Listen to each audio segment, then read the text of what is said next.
Hi, I'm Maggie from maggiescrochet.com, and in this video I'm going to show you how to sew snaps on your crochet pieces. And this came from a request on Facebook, and I would love for you to tell me what you need help with on our YouTube channel, which is Maggie Weldon.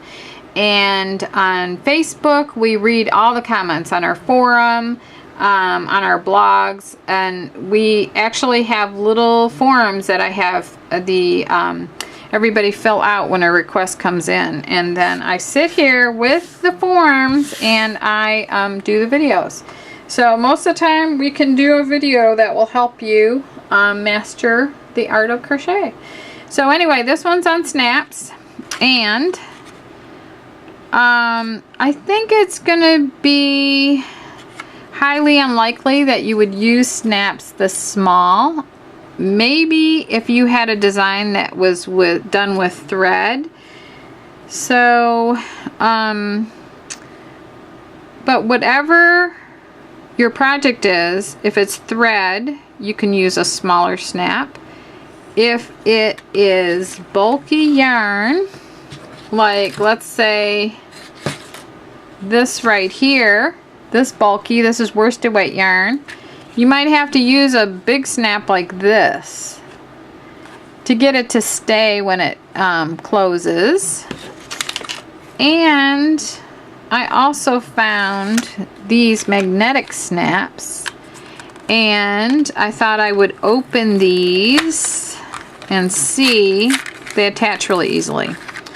See what these are all about. So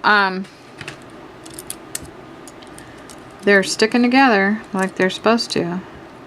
Okay, so I think all you do is, let's say these are, I can imagine these on purses. I've seen them on purses before, but I just have this little crocheted fabric right here.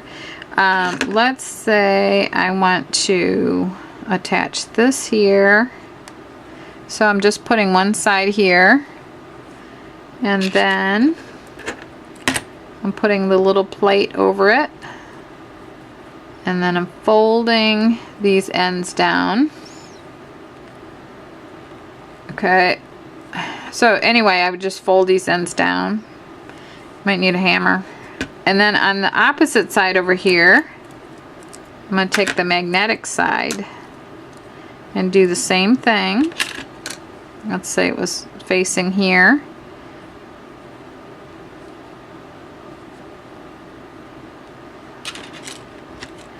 But this wouldn't be good unless it's covered up inside of something, like inside of a purse lining or something like that. So but you might have some way to use this, who knows. We used to sell these for purses. So anyway, you just fold this one down, but you'd have to have something to cover that up. Maybe if you were putting like a flower over it or something. Okay, so I'm not going to push those all the way down, but you see this would work like that. And then these would be folded all the way down. And so that would be pretty secure. That doesn't want to give it up at all. So you might even want to put this on a heavier fabric. Wow. I'm surprised it stays on that tight. Okay, let's see. There. Got it open. Okay. So I don't think that's for this thing, but I could see where this would be useful for something. But anyway, okay, let's go over here and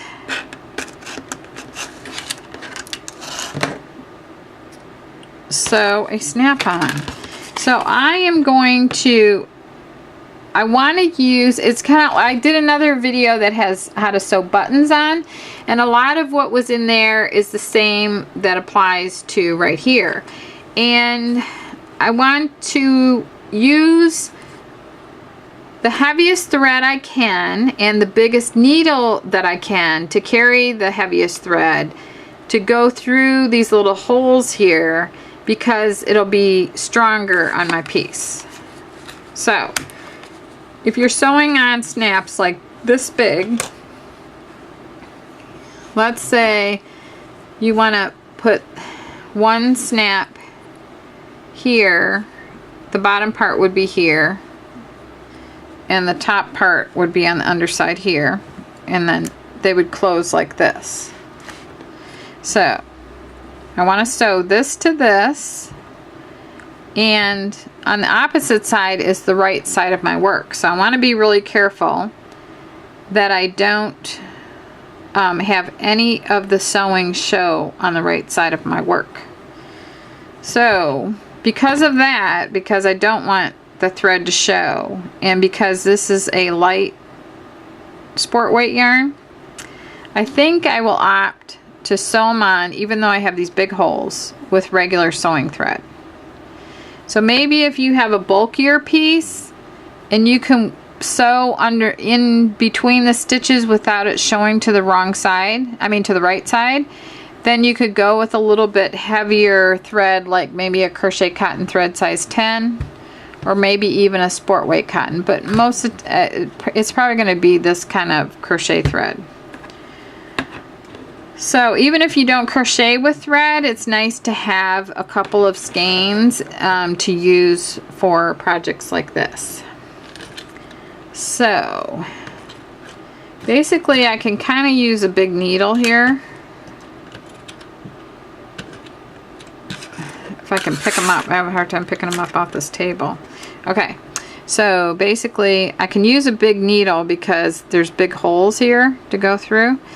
And I like using a sharp point because it cuts through the center of the stitches. And by using a big needle, it's easier to thread. And what I think I'll do here is actually use a double strand of thread. So I'm going to fold this in half. My sewing classes are coming in handy now. Okay, so I'm going to fold that in half and cut that even down here. And I will, this is how I learned to tie a knot at the bottom. I went like this and like this a couple times, and then I went like this and rolled it off my finger and then twisted it like that and then pulled down, and it was this messy little knot. Well, it's not that, yeah, it was like a little messy knot at the end, but you don't really need that. I mean, you can use that if you want to. So anyway, I'll show you a different way to do that.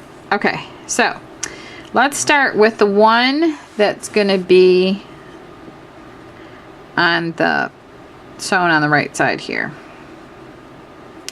Okay, so I don't want anything showing on the right side over here, so I am going to come in from, I'm going to start from the back. I'm going to be about 1 inch away from where I'm actually sewing the snap on. I'm staying, that's why I like the sharp needle here. I'm staying in the middle of these stitches and nothing is showing on this, on the right side, but that's what I want. And let's say my snap is going right here. Oh, I'm going to switch to my right hand here, so.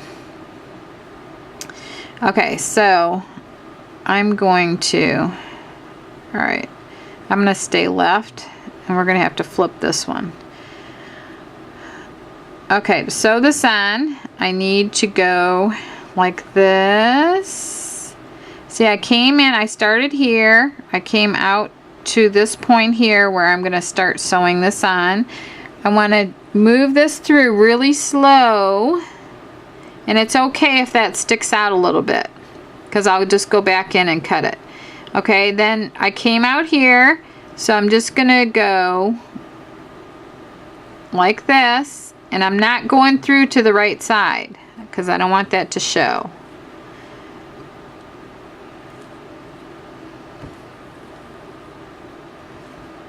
So I'll just go over this. I would go over this about 7 times. And then on the back side, I'm right here like this. And I'm going to move over to the next one. So I'm right underneath it right here. And I'm going to come up out of the next one, and I'm going to do the same thing all the way around like this.